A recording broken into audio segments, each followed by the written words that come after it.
Mary Kelekis was born January 30th, 1925. Her father, Chris Kelekis, started C. Kelekis in 1932, originally out of the back of a Ford Model T. Mary started working at the restaurant as a teenager and worked there for the next 7 decades. For Mary, it was always about the customers. I loved the people. They come in, they wanted to talk to you, and you know, you just didn't look behind the counter to talk to them. You went around and sat beside them to talk to them, and people loved you doing that. We had regulars. You had regulars all the time, and it was so nice. You know, see them come in. Hi, how are you? And next thing you know, they could tell you all about their families and everything else. You got to be like a social stop, you know. It was always just such a wonderful place to go. The atmosphere was great. Mary was always there. I think I did have a hamburger once. I'll have to admit to that. It was a Yale burger, actually. I tried it just to show that I could actually break my addiction to the double dogs with the split wiener loaded. Always had to have the French fries, gravy on the side, and a chocolate milkshake or 2. I started working at Kelekis in 1968. The first time I met Mary, she was working on the grill. It was very busy, and she was putting out hamburgers at 10 in a minute, sort of thing. It wasn't exactly hard work. It was work. That's all there was to it. No matter where you go, it's work. It's not hard work, it's just work. And you do well in your work, and you do well in everything else you do. I think Mary is a successful entrepreneur because she understands people. Like, she did everything, she put her hands in everything, and if she wasn't there, that wouldn't have been the same place at all. Well, Mary would never divulge her recipes, but it was just a coming together of perfection. It was the bun with the split wiener, with the way she grilled it on the grill, and the onions and everything that went with the works. It was perfection. It was wonderful, and it was always consistent. A lot of the troubled youth that we brought in did manage to stick it out, do really well, move on to better, bigger things afterward. But she definitely had a soft spot to give people a shot. She gave them a reason to look up and feel good about themselves. She was wonderful about giving young people a feeling of self-esteem. They felt like family. You know, and you're worried about what they were doing. You're worried about they're doing the right thing about themselves, you know.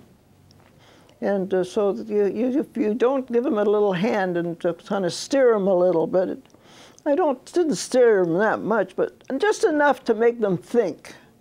They had to think about themselves and what their future was going to be.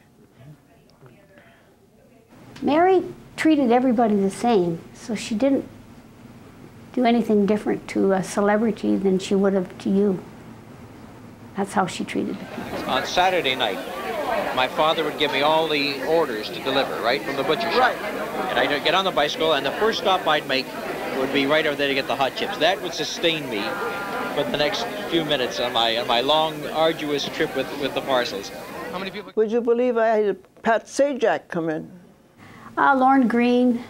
Adrian Clarkson and Bobby Hall. John Ralston Saul there was a big one. Alf Nelson. Face Ignatieff was in. Adrian Hedberg. Ray Fiennes. And I recognized him immediately, and I was just like, oh my gosh. The one time I was in there, and I looked over, and Jeff Mooney, who was the head of A&W restaurants in Canada, and he was having a Yale burger.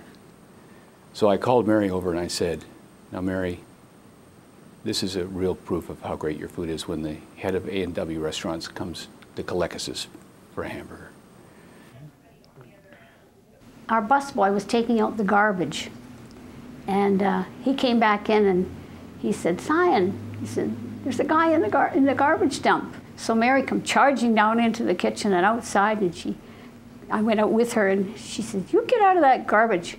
She said, "If you need food, I'll give you food. Don't you eat out of the garbage." Well, my father always told us, if someone's hungry, feed them. They're hungry. Maybe they didn't have the means. They didn't have the means, you know, what is it for you to turn around and give a meal? Her business-like self was one thing, but her softiness was just insane. It really was. She was, animals especially too. I found a stray dog, and he was hanging around the restaurant. So we took him in. We called him Pancho, and he was there all the time, and everybody got to know Pancho. He would sit in a little doorway going downstairs. He'd sit in that doorway and just watch everybody. After over 70 years running a successful business and working hard behind the counters, Mary decided to close Kelekis Restaurant on January 30th, 2013, her birthday. The last day was bittersweet. I mean, it was somewhat of a celebration about it, but there was also a sadness that something so special in our life and something that gave us so many memories was not going to be there anymore. She had such a hard time. She was teary-eyed the better part of most days because everybody was coming up to her, of course. Everybody was coming into town if they could. She was being interviewed all the time, so she had to talk about it all the time, and it was really, really hard for her. I loved the work, don't get me wrong.